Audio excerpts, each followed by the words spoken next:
Hello friends, welcome to my YouTube channel IAS gateways.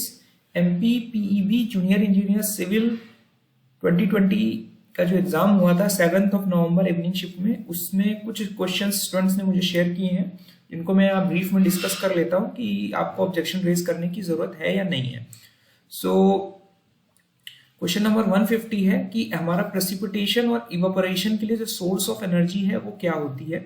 तो basically इन्होंने perennial energy दिया है। सो करेक्ट ऑप्शन है, रेफरेंस के लिए मैंने पावर प्लांट इंजीनियरिंग की हेगड़े की बुक का रेफरेंस लगाया है, जिसमें पेज 590 पर क्लियरली लिखा हुआ है कि हमारा जो प्रोसेस है इवापोरेशन और प्रेसिपिटेशन का एक नेचुरल कॉन्टिन्यूअस प्रोसेस है। So it needs a perennial यानी कॉन्टिन्यूअस सोर्स ऑफ एनर्जी। ठीक है, यहाँ पर रेफरेंस भी देख सकते हैं कि what is the precipitation phenomena क्या होता है और इवापोरेशन फेनोमेना क्या होता है। ठीक है, तो this evaporation and precipitation is a natural continuous process and it therefore constitutes a perennial source of energy. तो इसमें आपको ऑब्जेक्शन रेज करने की जरूरत नहीं है। इसका नेक्स्ट क्वेश्चन है कि हमारा ब्रिक का हम यूज कहाँ नहीं करते हैं। इसमें बहुत सारे स्टूडेंट्स को बी और डी पे डाउट है, तो मैं आपको क्लियर कर देता हूँ कि ये जो आप खोया लिखा हुआ है, ये जो समझ रहे हैं that is not actually khoa, which is a basically eating component. It is basically a terminology being used in case of broken bricks. जब हमें desired size के bricks चाहिए होते हैं, उनको तोड़ देते हैं तो उसको हम खो बोलते हैं।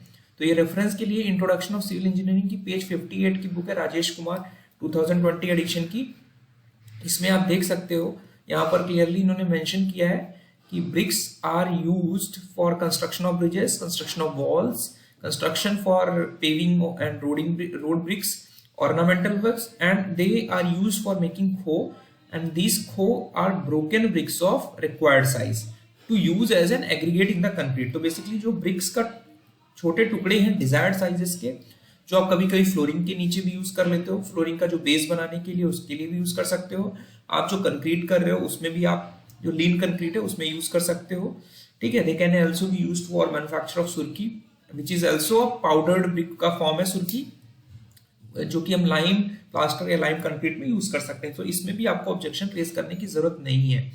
जब फेज डायग्राम है, इसको हम ब्लॉक डायग्राम भी बोलते हैं। रेफरेंस के लिए वेंकटरमैया की जियोटेक की बुक में मेंशन्ड है, पेज 2 पर 2000 एडिशन की बुक है कि a block diagram is also called a phase diagram. ठीक है, जिसमें हमारे डिस्टिंक्ट होमोजेनियस जो कॉन्स्टिट्यूएंट्स हैं, सॉइल ग्रेन हो गया, आपका वाटर कंपोनेंट हो गया, वो सारे हमारे ब्लॉक फॉर्म में इंडिकेटेड रहते हैं। For purpose to represent a soil mass by means of block diagram called phase diagram.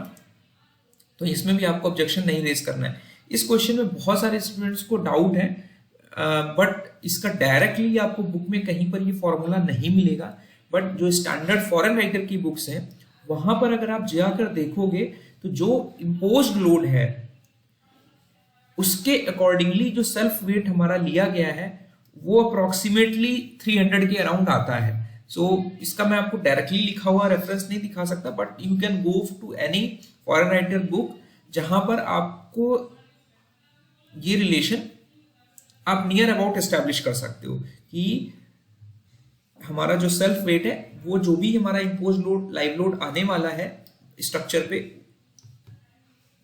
RCC की कॉन्टेक्स्ट में भी बात कर रहा हूं, उसको हम उसके फैक्टर्स के फॉर्म में एम्पेरिकल रिलेशनशिप निकाल सकते हैं। सो ऑप्शन ए मेरे हिसाब से करेक्ट है, इसमें भी आपको ऑब्जेक्शन रेज करने की जरूरत नहीं है। सो thank you and all the best. अगर और किसी क्वेश्चंस में आपको डाउट है तो आप मेरे टेलीग्राम ग्रुप पे या मेरे पर्सनल व्हाट्सएप पे मुझे मैसेज कर सकते हैं in single PDF form. I will try to raise the help in raising the objection. So thank you and all the best.